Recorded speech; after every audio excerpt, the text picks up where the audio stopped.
जब सारे पोल को मिलाकर हमने पोल के पापा को बनाया तो पोल के पापा ने कहा कि एनडीए 365 आ रहा है और कांग्रेस का जो इंडिया गठबंधन है वो 145 पर जाकर रुक जा रहा है।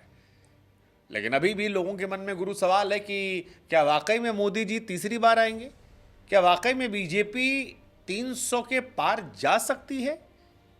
क्या बीजेपी के अच्छे दिन रहेंगे या फिर एग्जिट पोल में घोल हो सकता है और ये बीजेपी का एग्जिट पोल हो सकता है जैसा विपक्ष कह रहा है? वेल, क्या होगा क्या नहीं होगा इसके लिए 4 तारीख तक का हमें इंतजार करना पड़ेगा। लेकिन एग्जिट पोल और एग्जिट पोल के पापा के बीच में, यानी सारे एग्जिट पोल के नतीजों को बताने के बाद हमारी नजर जो है वो जाती है मुंबई के सट्टा बाजार की तरफ, क्योंकि मुंबई का सट्टा बाजार जो है वो भी हर बार एग्जिट पोल निकालता है और उसी के हिसाब से भाव लगना शुरू होता है। लोकसभा चुनावों में वोटिंग के बाद अब नतीजों पर सबकी नजर है। ज्यादातर एग्जिट पोल में गठबंधन को 350 सीटें दी जा रही हैं, लेकिन एक एग्जिट पोल सट्टा बाजार का भी आया है। सट्टा बाजार के एग्जिट पोल पर हर साल लोगों की निगाहें जाती हैं क्योंकि बहुत बड़ा पैसा जो है वो लगता है। अब देश में ये तो कई सारे सट्टा बाजार है, लेकिन मुंबई का सट्टा बाजार जो है सबसे बड़ा है। मुंबई का सट्टा बाजार गुरु ये कहता है कि बीजेपी को इस बार 303 सीट मिल सकती है, कांग्रेस को 64 सीट मिल सकती है और मुंबई के सट्टा बाजार में यह कहा जा रहा है कि पहली बार ऐसा होगा कि चुनाव में 1-2 नहीं बल्कि 6 से 7 लाख करोड़ का सट्टा लगने का अनुमान है। बाप रे, कितना पैसा देश में, और फिर भी हम गरीब देश है। देश के कई शहरों में अवैध तरीके सट्टा बाजार चलता है, आप सब जानते हैं। इनमें सबसे बड़ा बाजार मुंबई का है, 10 और सट्टा बाजार भी है। अब मुंबई का सट्टा बाजार जो है ये पहले भी अनुमान देता रहा है, हालांकि इनके अनुमान जो है कांग्रेस को लेकर हमेशा गलत साबित रहे हैं, क्योंकि कांग्रेस को हमेशा इन्होंने बढ़ा के सीटें दी, लेकिन बीजेपी पर इनका अनुमान ज्यादातर सही बैठ जाता है। जैसे 2014 की बात करेंगे तो 240 से 250 सीट इन्होंने बीजेपी को दी थी, तब बीजेपी 282 पाई थी, तो बहुत अंतर नहीं था, 250 और 282 में काफी हद तक सिमिलरिटी थी। लेकिन कांग्रेस को उस दौर में इन्होंने 110 सीट दी थी, जबकि कांग्रेस को केवल मिली थी 44 सीट। तो वहां पर मुंबई सट्टा बाजार का खेल जो है वो थोड़ा गड़बड़ा गया था।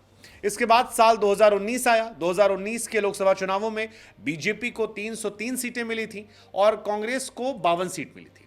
मुंबई के सट्टा बाजार ने तब भी अनुमान जताया था और उस दौर में उनका सट्टा बाजार का जो अनुमान था वो काफी हद तक सही था, यानी 2019 में वो बिल्कुल सही थे। मुंबई सट्टा बाजार ने बीजेपी को 300 से लेकर 310 सीटें की बात कही थी और कांग्रेस को 50 से 60 सीट देने की बात कही थी और लगभग यही हालात आए थे। कांग्रेस जो है 52 सीटों पर सिमट गई थी और बीजेपी 303 गई थी, तो यानी दोनों जो था 310 और 50-60 ये काफी हद तक सही था। दूसरे फेज के बाद हालांकि लोग कह रहे हैं कि बीजेपी को नुकसान हो सकता है। इस बार सट्टा बाजार में आया था। लोकसभा चुनाव के 2 फेज की वोटिंग के बाद सट्टा बाजार में भाव ऊपर नीचे हुए थे, क्योंकि बीच में खबरें काफी उड़ी थी कि बीजेपी की जीत की संभावना कम है। चौथे फेज की वोटिंग के बाद बीजेपी के लिए सट्टा बाजार में फिर मामला उछला और अब बीजेपी खाते में जब ओवरऑल सट्टा बाजार का एग्जिट पोल आया है तब 303 और कांग्रेस को 64 सीट है।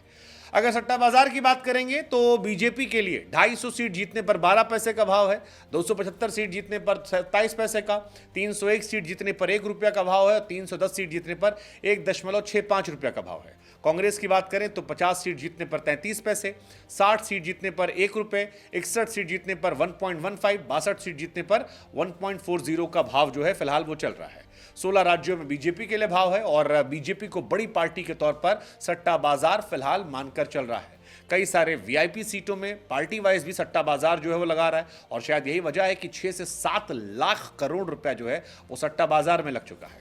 अलग अलग सट्टा बाजारों ने अनुमान जारी किए जिसमें बीजेपी, एनडीए, कांग्रेस और इंडिया ब्लॉक की संभावित सीटों की संख्या दी गई है। मुंबई में फैंसी बाजार के भाव जो हैं वो भी खेले आते हैं और किस सीट पर कौन जीतेगा इसका भी अनुमान जो है लगता है। लेकिन बीते 2 साल के सट्टा बाजार ने यह कहा था कि एनडीए को बहुमत मिलेगा और यह बहुमत सही साबित हुआ। 2019 के चुनावों में मुंबई के सट्टाबाज एनडीए के साथ थे, उनका मानना था कि एनडीए जीतेगा और वैसा ही तब हुआ था। इस बार भी मुंबई के सट्टा बाजार में से बीजेपी को लेकर दांव लगाने की बात कही गई है। कितना गलत कितना सही इसका फैसला जो है वो 4 तारीख को दोपहर 12 बजे के आसपास तक हो जाएगा। अब अगर आपके मन में सवाल है कि सट्टा बाजार काम कैसे करता है, तो आपको बता दें कि सिर्फ मुंबई के सट्टा बाजार से 4000 लोग जुड़े हैं और बड़े सिस्टमैटिक तरीके से काम करते हैं। 40 के करीब बड़े सट्टेबाज हैं जो 1000 करोड़ के ऊपर का खेल चलाते हैं और सट्टा बाजार के पूरे कारोबार को कंट्रोल करते हैं। देश भर में लोग फैले हुए हैं। सट्टा बाजार का अनुमान अलग अलग फैक्टर्स पर आधारित होता है, जैसे ओपिनियन पोल, पिछले चुनावों के रुझान, वोटिंग का महत्व, ओपिनियन पोल के एनालिसिस, सट्टा बाजार, ओपिनियन पोल और चुनावी आंकड़ों का एनालिसिस, जानकारी का इस्तेमाल करते हैं। लोकल स्तर पर कैसे क्या क्या पॉपुलैरिटी देखी जा रही है, बाजार का सेंटीमेंट जो है वो देखते हैं। कुल मिलाकर इतना बड़ा पैसा लगा है तो हवा में तो सारा काम नहीं होता है। 6 से 7 लाख करोड़ रुपए जो हैं वो लगे हैं।